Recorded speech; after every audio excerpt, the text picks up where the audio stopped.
seche mitimo weche mag bill gi wan gi miluongo ni stakeholder engagement to attorney general mo hie be moningo bed ni miyo sirkal paro ni gini ober gi katiba kata orach gi katiba.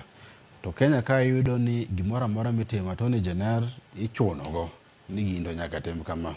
Koro idagi yie ting'eni gimarach ni ofisno en gima luongo ni political appointee.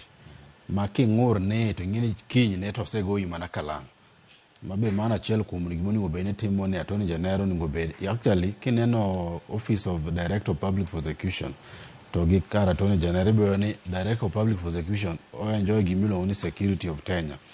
But attorney general ok enjoy ma sani be aparo ni mano achiel kuom mistake mane watimo ma ker ka donjo to donjo gi attorney general mare. Uhuru nobiro gi mare, Ruto obiro gi mare, machielo be nyalo biro gi mare. Koro bill ni ok en bill mano onego bed ni kalo to ang'e ni gidhi kale nikech gisemako od bura mafuanda ma gima nyalo wuok kanyo manyalo konyo jopiny onge. Kineno machielo ibo yudo ni sirkal ka dwaro konyo jopiny to ng'iyo ni to ji adi man gi ute to ji adi maonge gi ute. Ok inyal nywando ji te ni nyaka jok matiyo, nyaka jok mok ti ni teka ni inja higni 18 kadhi mbele ni to onego bed ni choko osuru. Kineno kata mana bill no, kineno kiluongo ni section 2 owacho ni gimiluongo ni affordable housing units to gi income jok ma yuto machalo kama. Onge gima nyiso ni gima wacho ni jok ma yuto gi ni piny onego bed ni yudo kama, jok ma yuto gi ni malo onego bed ni kama.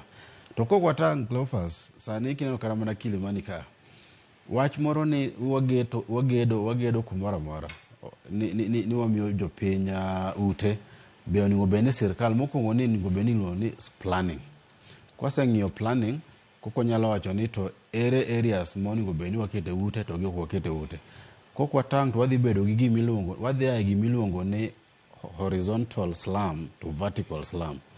Kidhi kata mana Kilimani ka ibo yudo ni sani ute gorofni nitie ng'at moro nobiro kae gi bed sitters almost 1,000 Kilimani. Mano mana slum Kilimani ka. Iwinjo. Mano en vertical slum. Why horizontal?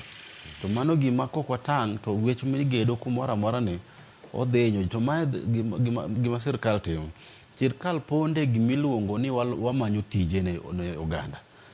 Tije ok inyal manyo e loso ute gi. Ma ok achiel kuom mimanye tije. To kata tije kata kipenjo sirkal niya nyaka nuchak gini. Gin tije adi muse loso ne jopiny. Jadi mose yudo tijego. Ok ginyal nyisi. Koro adieri mopondo ni ma en gima sirkal dwa loso manyo suru to koyudo suru to gitero project gidivert projects machielo. Affordable housing ni giponde aponda. Mae gima lit ne jogi ma kinyiso gi ne gibedo piny to gineno ni ere kaka onyalo choko pesa mar tayo program mar sirkal machielo. To giwacho ni we waponde gini. Ema late ne gima kidhi do to giparo ni gini kendo gima nyaka gi actually we are putting them on notice. Gitere Senate ne to one court. Yeah. Haya. Nokoro mo gijwang mana kama nyabedo no bede ka irango ni oganda ibo med ng'adi koso bang' kosekale Senate chakwane no kantiere twak moko mapod dhi nyime do kanyo kapori nono. Wadhi twak